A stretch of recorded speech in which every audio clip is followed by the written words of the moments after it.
week 15 of the fantasy basketball season. And here's a few forwards I look to sell and trade this week. The first guy, Bojan Bogdanovic of the Detroit Pistons. So Bogdanovic, it's been a solid year for him, but another guy's been banged up early in the year. On the season, 20.4 points a game, 3.4 rebounds, 2.6 assists, 3 threes, and 46% from the field. But the last couple weeks here, 22.5 points a game, 2.5 rebounds, 2.5 assists, 3 threes, and 47% from the field. So Bogdanovic, for the most part, he's a two-category type of player for fantasy owners, scoring the basketball, hitting the three ball, and at times he's pretty decent in a field goal. January 24th versus the Hornets, 34 points, 4 boards, 4 assists, 5 threes, 52% from the field. January 27th versus the Wizards, 30 points, 3 boards, 3 assists, a steal, 4 threes, 52% from the field. And January 28th versus the Thunder, 17 points, a board, 2 assists, a 3, 40% from the field. So right now he's shooting lights out. There's a possibility he might get traded at the deadline, even though the Pistons have said he wasn't going to be on the block from reports a couple weeks ago. But right now, with them out of it, and a team that don't really need veterans, where they're in a full rebuild and tanking for a draft pick here as well, after they've been a bad team all year as this Piston team, I think right now Bogdanovic's a sell high, because if he gets traded to a contender, obviously his numbers will drop off. The next player look to sell and trade Zion Williamson of the New Orleans Pelicans. So Zion Williamson, it's been an up and down season here for him in terms of staying on the court and consistency at times. On the year, 22 points a game, 5.5 rebounds, 4.7 assists, a steal, and 59% from the field. So his points per game have dropped off by 4 from last season and this season. And that has a lot to do with he didn't play as many games last season as he did so far this year. CJ McCollum's been there a whole year now.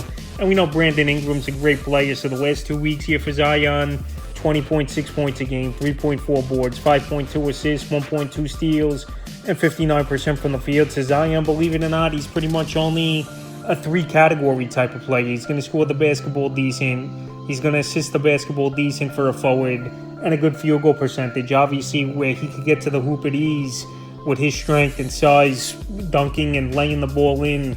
So the last few games here for Zion, January 23rd versus the Jazz, 17 points, 3 boards, 11 assists, 66% from the field. January 27th at the Bucks, 23 points, 2 boards, 2 assists, a steal, 57% from the field. And January 29th at the Celtics, 26 points, 4 rebounds, 3 assists, 2 steals, 61% from the field. So Zion, like I said, pretty much 2-3 trick category type of player is Williamson. And we know he's had a lot of injury concerns over the last few seasons. And he's also a guy that's not always in the greatest basketball shape. So right now, while he's playing solid basketball and he can help fantasy owners score, and I think it's a perfect time to sell him off. Because, like I said, there's always an injury, it seems like, with Williamson, or just always something else interfering where he can't complete a full season.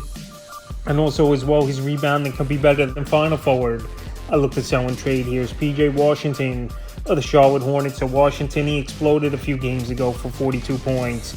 And just off that game alone, in my opinion, he's a sell-high candidate. On the year, 13.5 points a game, 5 rebounds, 2.3 assists, 1.9 threes, and 44% from the field. But the last couple weeks, like I mentioned, with that bump up in that big game, 16.4 points a game, 4.1 rebounds, 2.1 assists, 2.5 threes, and 54% from the field. So someone like PJ Washington, after coming off a monster ball game like he did a couple games ago, is a guy that obviously, if he has a big game, you put him out there on your trade block and see what you could get for him, especially if you pick them up off the wire and you could turn them into something consistent. January 26th versus the Rockets, 12 points, 2 rebounds, 2 assists, 3 blocks, 44% from the field. January 27th versus the Jazz, 43 points, 2 rebounds, 3 assists, 2 steals, 7 threes, 77% from the field. And January 29th versus the Knicks, he came back to earth a little bit.